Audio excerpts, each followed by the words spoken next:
Hey everyone, Ken's Wild here with Wild Child Horsemanship, and welcome to day number 14 of working with Mustang Cherokee.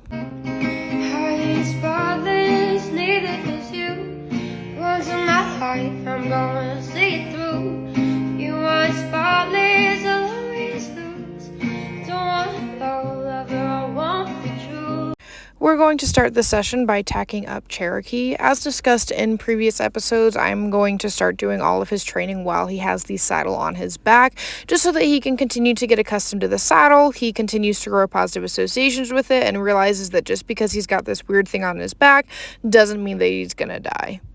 I also want to take a moment to discuss the dogs. I've had quite a few people make comments about how I should put the dogs up when I'm working with the horses, and I'm going to explain to you guys why I'm not. First things first, the dogs don't do anything crazy. They're not trying to attack the horses. They're not nipping the horses. They're not actively going out of their way to terrorize the horses.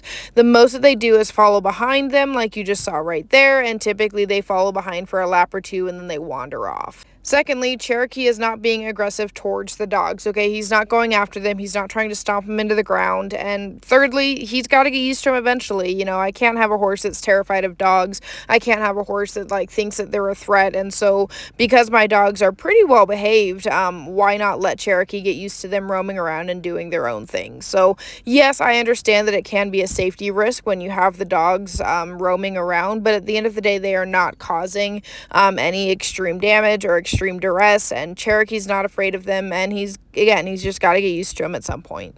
As we've been doing in literally every session, we're going to move on to the prerequisites. He's doing good at lunging so far. We do need to work on changing gait as well as giving me some slack in the lead rope and not pulling me. As far as backing up, he's been backing up off of just my body language pretty damn well. He's doing a lot better with me desensitizing with both the lead rope and the lunge whip and isn't as afraid of them. We are still struggling a lot with lateral flexion, and so in the next video or so, I'm going to show you guys how we can break this down even further to hopefully help him master the behavior. He's doing great at yielding the hindquarters, although sometimes he does just kind of stop, so we got to work on that. He's making progress at yielding the forequarters. Sometimes he still tries to back up or move the hind end, but overall, he is definitely making progress crossing that front end over. Vertical flexion, he's doing great. Overall, I am thrilled with Cherokee's progress. He is doing such a good job. He's catching on to everything very quickly, and his groundwork has come a very long way compared to where we started. So now it's time to add a tarp to the mix, and Cherokee immediately starts to express that he is terrified of this tarp. Looking at it from the horse's point of view, tarps can be absolutely fucking scary. They make these weird noises, they look weird, they move weird, and this is all just stuff that can be very scary and frightening to a horse. So it's super important that when you're doing tarp work that you take a lot of time, you focus on the horse's threshold, try not to push them over the threshold, and just try and make it a very positive, pleasurable stimulus. You'll see here that I'm trying to drag the tarp a little bit closer to the camera, and Cherokee is sidestepping. He's using me as a shield against the tarp, and I do want to point out that I like this because this goes to show that he is already confident enough in me that when there is something scary, he's going to hide behind me. You'll see here after just taking these few steps, he's kind of starting to get a little less afraid of it. He's definitely still jumpy. He's watching it for sure, but he's not trying to rear and take off like he was before. Immediately, I go to step on the tarp, and Cherokee lifts his head. He backs up, and you can tell that he is not a fan of the noises that the tarp is making while I'm on it. He's jumpy, he's sidestepping, he's kind of walking around, and so I'm going to get off of the tarp and then go back on the tarp and get off of it and go back on it. You'll see here that I'm going to try and encourage him to take a step onto the tarp or to even just get closer to the tarp, and he's just continuing to sidestep around it, which is okay with me. The goal is to just make this positive, pleasurable, take my time, be patient, because I don't want to push him over the threshold. Right here I go to give Cherokee a reinforcer just to show him that yes, this is scary and frightening, but there are still positive, pleasurable stimuli on the table. Right here I go to encourage him to take a step towards the tarp, and I reinforce him because he took not just one, but 2 steps towards the tarp. Here he goes again. He's kind of going in a circle around it. He's not a fan of it, but right here he actually touches the tarp with his foot and pinches it between his foot and the ground. So I'm going to give him a reinforcer for that because that's exactly what I wanted to see from him.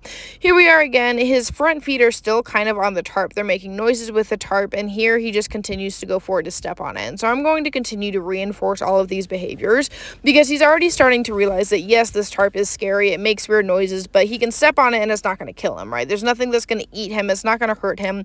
It's just this weird, scary object that for some reason this human is making him step over. After spending the next several minutes just taking things super slow, trying to encourage him over the tarp and reinforcing accordingly, we do eventually get him to walk across the tarp. We get his front feet all the way on it. We reinforce, but then as we ask for his back feet, the second that tarp touches his back feet, he kind of bolts a little bit and goes to communicate that he's a little bit nervous. Now, I'm not going to lunge him in circles. I'm not going to make him do all kinds of crazy shit just because he freaked out. I'm essentially going to ignore his reaction and go right back to what we were doing. The thing is if I make a big deal out of it, then it's going to be a big deal. So I don't want to make a big deal out of this, all right? We know that he's afraid of it, but if I go to be like, oh my God, you were afraid of it, now I'm going to make you work. Well, now he's going to associate that tarp with work. I don't want to make this seem like a big scary object. I just want him to see it as something that's not a threat. If I'm not afraid of it, if I'm not making this into like this big thing with fireworks and pushing him over the threshold, then he's going to eventually learn that, hey, this is okay. Mom's okay with it. She's not freaked out, so I should be okay with it too. After spending the next several minutes trying to encourage Cherokee to walk over the tarp, he's definitely still a little bit nervous and unsure about it, but he's growing more confident with it as I do it. So now I'm going to fold up this tarp and work on petting him with it, putting it on his body and all that fun stuff. The reason I'm folding it up is because it's less threatening when it's not as big. When it's super big, it's making all these noises, it looks different, it looks scary. When it's smaller, it doesn't look as scary. It doesn't look like as much of a threat. So you'll see here that I'm going to fold it. I'm going to hold it up to his nose. He goes to touch it, and so then I'm going to reinforce that behavior. I'm trying to create positive associations with this tarp and show him that, again, it's not a threat, that when he does stuff with this tarp, when he lets this tarp do stuff to him, then he gets positive, pleasurable stimuli, he gets reinforcers, and so I'm just going to make sure that I continue to reinforce frequently throughout this, just so that he doesn't grow too terrified of it and understand that it's safe, it's okay, and it's not going to hurt him. I start to move this tarp further and further down his side towards his shoulders and all that fun stuff, and I want to remind you guys that what you do to one side, you do to the other side. So every time I touch that tarp on his left side, I'm going to move over and do it on the right side as well. What I've been doing is I've been increasing the criteria. So I started off at the nose, then I started rubbing his neck, and then his shoulder, and then his butt, and now I'm actually progressing to putting this tarp entirely on his back. So it's important to take things slow and just break things down into small steps. Even if that means that I only touch his neck with it today, then so be it. But obviously he's doing a little bit better than that. He's letting me put it on his back. You can notice that his head is high, his ears are back, however he's still chewing his reinforcer. He is not showing me any signs of being shut down or over the threshold. He's kind of just standing there. You can tell he's nervous, but he's not freaking out to the point of shutting down, blowing up, or anything crazy like that. Now we're going to add another step, and I'm going to try to encourage Cherokee to actually walk forward with the tarp on his back, and as you can see, that was something he did not like. He took off, he gave me some rears, and he was like, oh my God, that was so scary, I didn't like that. And that's okay. Again, I don't want to make a big deal out of it because I don't want it to become a big deal. So I'm just going to pick up that tarp, we're going to walk back to where we were, and we're going to try and repeat the exact same process. If there's anything I've learned about Cherokee, it's that he's got quite the high window of tolerance, and he is a very fast learner. So there were two different incidents where Cherokee expresses discomfort with the tarp on his back, and he ran forward. But now it was just those two instances where he expressed his concern. Now over here, after doing it again, showing some repetition, you can see that he's starting to walk forward a lot more and not be as afraid of it. I'm able to provide reinforcers. You can tell that his steps are still a little bit choppy. His head is high and his ears are focused on it. However, he's already become a lot more comfortable with walking with the tarp on his back. It's scary, it makes weird noises, and he's already like, okay, this isn't so bad. Right here, what I'm more proud of is that it falls off and he doesn't freak out. He kind of does a little bit of a sidestep, but he doesn't try to run, he doesn't try to bolt, he just stands there very calmly like a gentleman and waits for his reinforcer. I spend the next several minutes just reviewing, walking over the tarp, seeing if I can get him to bring his hind end over it, and then it is time for me to bring my boyfriend into the mix. Everyone, meet Joey. So one of the reasons that I'm bringing Joey in is because I want Cherokee to start getting used to more people. If Cherokee responds to me, that's great and that's wonderful, but Cherokee also needs to respond to a lot of different people and get used to other people handling him aside from just me.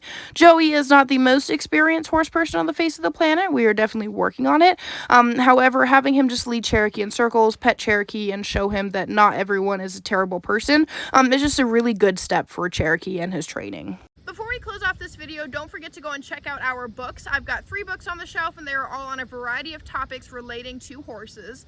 We also have a podcast out there. It is about the life lessons horses have to teach us. And we also have a merch store, so you can go and get some cool fancy merch, sport it, send us a picture of you wearing it, and we'll give you a discount on your next purchase. With that being said, I'd like to give y'all a friendly reminder that all of the pictures and videos, all of the content you see at Wild Child is funded by myself. I like to do this at absolutely no cost to you guys because the world is so expensive right now, and I really just want to help make a better world for the horses we all love so much. However, if you would like to help financially support the sanctuary horses, the materials we need to make and edit these videos, I have a list of different ways that you can donate. I'm not a registered nonprofit. I'm just an LLC trying to make a living, support the animals, and help horses and humans overcome their problems while advocating for kinder, more humane horsemanship methods. With that being said, if you have not already, please hit the red subscribe button. Check us out on Facebook, Instagram, our podcast, and all of the many other things that we have available. Thank you all for watching. Stay strong, stay true, stay wild, and we'll see y'all next time.